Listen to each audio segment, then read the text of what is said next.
Vamos, Raquel Landim e eu, conversar ao vivo com o secretário especial do Tesouro e Orçamento, Bruno Funchal. Boa noite, secretário. Obrigado pela disposição em participar da nossa edição. Nossa primeira pergunta, secretário, é a seguinte. Congresso e setores do próprio governo estão defendendo, além de turbinar o Bolsa Família, estão defendendo prorrogar também o auxílio emergencial, isso até abril do ano de 2022. Tem dinheiro para isso? William, boa noite, Raquel. Prazer falar com vocês. Na verdade, o que a gente está estruturando foi muito daquilo que vocês falaram agora no programa, né? É viabilizar o Auxílio Brasil através de precatório, né? Endereçando a questão do orçamento e endereçando a compensação, que é através do projeto do imposto de renda. Isso é o que a gente tem no pipeline.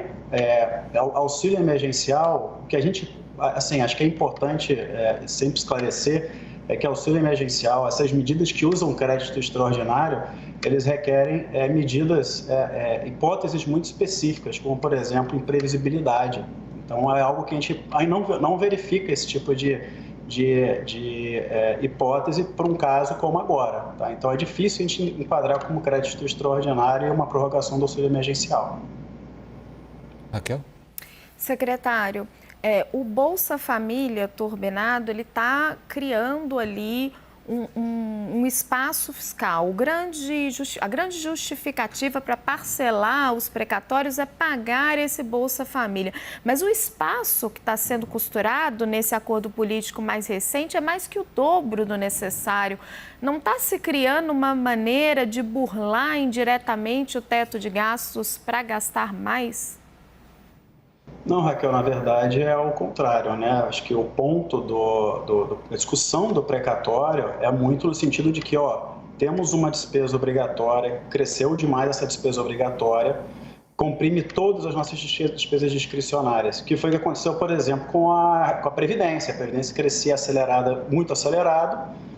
Fizemos a reforma da Previdência, despesa de pessoal, né? Ocupa um tamanho muito grande no orçamento, passamos a lei complementar que congelou o crescimento de salário por 2 anos. E essa agora é a terceira maior despesa obrigatória, né? O crescimento foi absurdamente alto, saiu de 54 bilhões para 89, e ocupou boa parte do espaço do orçamento, inviabilizando a expansão de qualquer política pública, não só políticas de transferência de renda. Secretário, essa é uma questão que o senhor acabou de levantar, esse engessamento. A Câmara flexibilizou nessa segunda-feira exatamente a legislação para que o orçamento que tramita, incluindo o orçamento do Auxílio Brasil, que ele tramita mesmo sem fontes de recursos para o programa. Agora, vem a oposição, acusa isso de pedalada. É pedalada?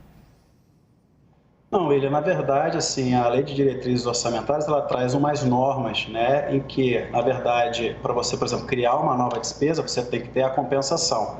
A única mudança que foi feita é a seguinte: como o imposto de renda já foi enviado para o Congresso, antes, inclusive, de discutir, por exemplo, o novo valor desse programa, lá no imposto de renda, se vocês observarem na exposição de motivos, já tem a vinculação, que foi muito discutida, inclusive, né, do dividendo como compensação do novo programa, ou da expansão do programa. Então, a única coisa que ele faz é o seguinte: essa proposta que foi enviada antes, ela já serve também como compensação, mas se você observar, já estava, inclusive, na exposição de motivos da reforma do imposto de renda.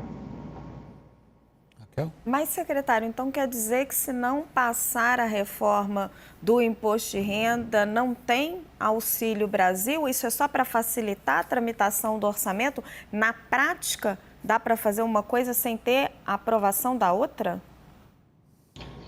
Raquel, assim, se a gente está falando de um programa, de um novo programa, né, de uma expansão de uma despesa obrigatória, o que a gente precisa? A gente precisa de espaço no orçamento e precisa de uma compensação, pelo que diz a nossa Lei de Responsabilidade Fiscal. No artigo 17, ele diz isso, que precisa ter uma fonte para compensar, para financiar esse aumento de despesa.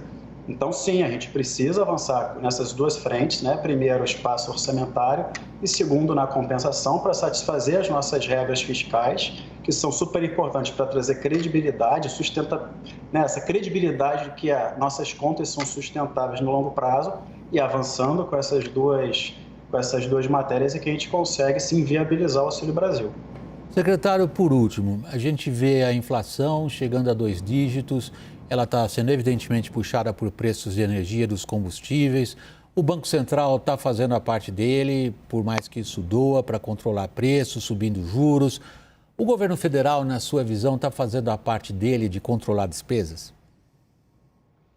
William, é bom assim, a gente até conversar sobre isso, porque se a gente faz uma retrospectiva, né, e acho que assim, vamos pegar os dados, tirando 2020, que foi o ano da pandemia, que teve um gasto extraordinário muito grande, 2019 provavelmente a gente vai fechar o ano, mesmo com o gasto da pandemia, com um nível de gasto, uma proporção do PIB menor do que o último ano do governo passado, e isso tende a reduzir no ano que vem. Se a gente pega as duas maiores despesas obrigatórias, Previdência, ela está crescendo a metade do que ela cresceu no governo passado, e o crescimento de despesa de pessoal, em termos reais, é negativo. Então, a gente está atacando as principais despesas obrigatórias e fazendo o dever de casa pelo lado da despesa.